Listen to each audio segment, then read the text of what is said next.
बिस्मिल्लाहिर्रहमानिर्रहीम।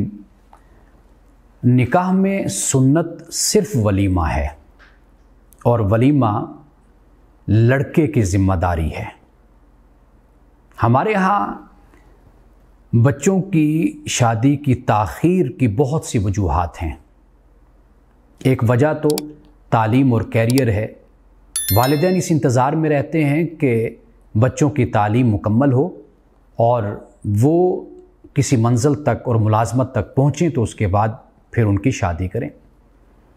दूसरी वजह शादी की ताख़ीर की वो हमारे माशरे की बुरी रसूमात और रिवाजात हैं, जिनमें से एक जहेज़ भी है। और ये रसूम बद और ये रिवाजात ऐसे हैं कि मुतवस्सत तबका इस इंतज़ार में होता है कि कुछ पैसे इकट्ठे हों ताकि वो इन रसूम और रिवाज को अदा कर सके और लोगों के सामने शर्मिंदगी से बच सके। और जो गरीब तबका होता है वो सिर्फ़ इसी इंतज़ार में रहता है कि कोई ऐसा इंतज़ाम हो जाए कि हम अपने बच्चों की शादी कर सकें। इसके अलावा और भी बहुत से असबाब हैं।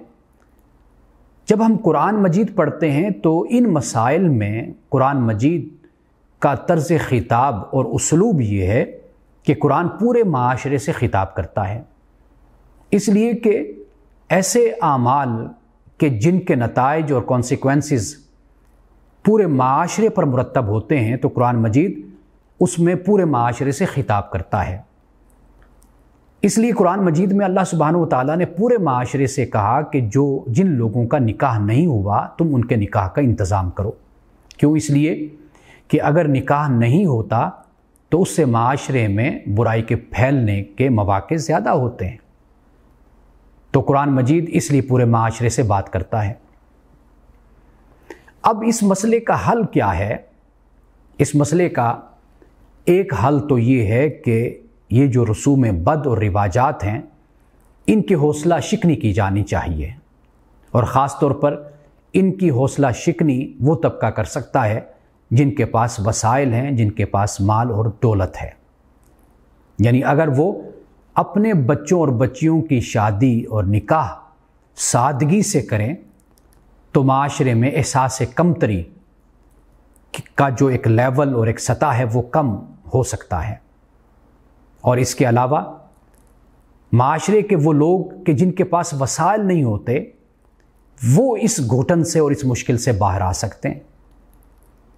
और इसके अलावा हर तबके को ये चाहिए कि वो सादगी का रास्ता इख्तियार करे। उसके लिए सादगी का रास्ता ये है कि घर में निकाह हो सकता है। सादगी का तरीका ये भी है कि मस्जिद में भी निकाह हो सकता है। हाँ, वलीमा ये रसूलुल्लाह सल्लल्लाहु अलैहि वसल्लम की सुन्नत है और ये ज़िम्मेदारी लड़के की है। यानी वो अपनी वुसअत अपनी हिम्मत के मुताबिक वलीमे का एहतमाम करे।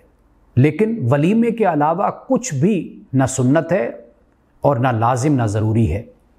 फ़कत दो बोल हैं, ईजाब व कबूल है, जो लड़के और लड़की की तरफ से होना है ये लाजिम और ज़रूरी है। बाकी इसके अलावा गवाहों का होना ये भी ज़रूरी है। इन दो के अलावा सुन्नत सिर्फ रसूलुल्लाह सल्लल्लाहु अलैहि वसल्लम की तरफ से वो वलीमा है। बाकी इनके अलावा जो भी हैं वो रसूम व रिवाज हैं, वो बिदआत हैं कि जिनमें ख़ुद हमने अपने आप को मुश्किल में डाला है और इन रसूम व रिवाज की वजह से हम अपने बच्चों की शादी करने में ताख़ीर के मुर्तकिब होते हैं।